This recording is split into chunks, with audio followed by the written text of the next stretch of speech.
പഹൽഗം ഭീകരാക്രമണത്തെ തുടർന്ന് നിലനിൽക്കുന്ന പ്രത്യേക സാഹചര്യത്തിൽ ഈ അടുത്തായി പാകിസ്ഥാന് രാജ്യരഹസ്യങ്ങൾ ചോർത്തിക്കൊടുക്കുന്നതിന് അറസ്റ്റിലായവരുടെ എണ്ണം കൂടി വരികയാണ്.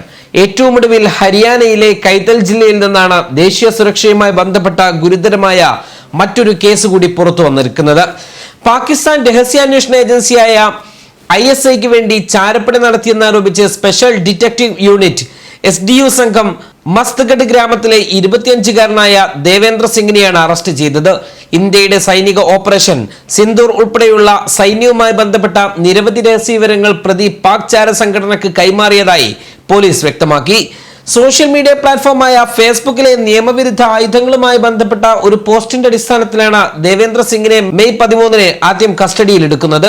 ചോദ്യം ചെയ്യലിൽ പോലീസിന് ഞെട്ടിപ്പിക്കുന്ന വെളിപ്പെടുത്തലുകളാണ് ലഭിച്ചത്. തുടർന്ന് പോലീസ് കേസ് ദേശീയ സുരക്ഷാ ഏജൻസികൾക്ക് കൈമാറി. മതപരമായ ദർശനത്തിന്റെ പേരിൽ പ്രതി കർത്താർപൂർ ഇടനാഴി വഴി പാകിസ്ഥാനിലേക്ക് പോയതായി പോലീസ് അന്വേഷണത്തിൽ കണ്ടെത്തി. അവിടെ അദ്ദേഹം കർത്താർപൂർ സാഹബ്, നങ്കാന സാഹബ്, ലാഹോർ, പഞ്ചാ സാഹബ് തുടങ്ങിയ സിഖ് പുണ്യസ്ഥലങ്ങൾ സന്ദർശിച്ചു. ഈ സമയത്ത് അദ്ദേഹം പാകിസ്ഥാൻ രഹസ്യാന്വേഷണ ഏജൻസിയായ ISIയുമായി ബന്ധപ്പെട്ടു. പാക് ചാര സംഘടനയുടെ ഏജന്റായ യുവതിയുടെ കെണിയിൽപ്പെട്ടാണ് ദേവേന്ദർ രഹസ്യങ്ങൾ കൈമാറിയത്. യുവതിയോടൊപ്പം ഇയാൾ പാകിസ്ഥാനിൽ ഒരാഴ്ച താമസിച്ചതായും കണ്ടെത്തിയിട്ടുണ്ട്. ചോർന്ന രഹസ്യങ്ങൾ അറിയുന്നതിനായി ഇയാളെ ഏജൻസികൾ ചോദ്യം ചെയ്തു വരികയാണ്. ന്യൂസ് ഡെസ്ക് സുപ്രഭാതം.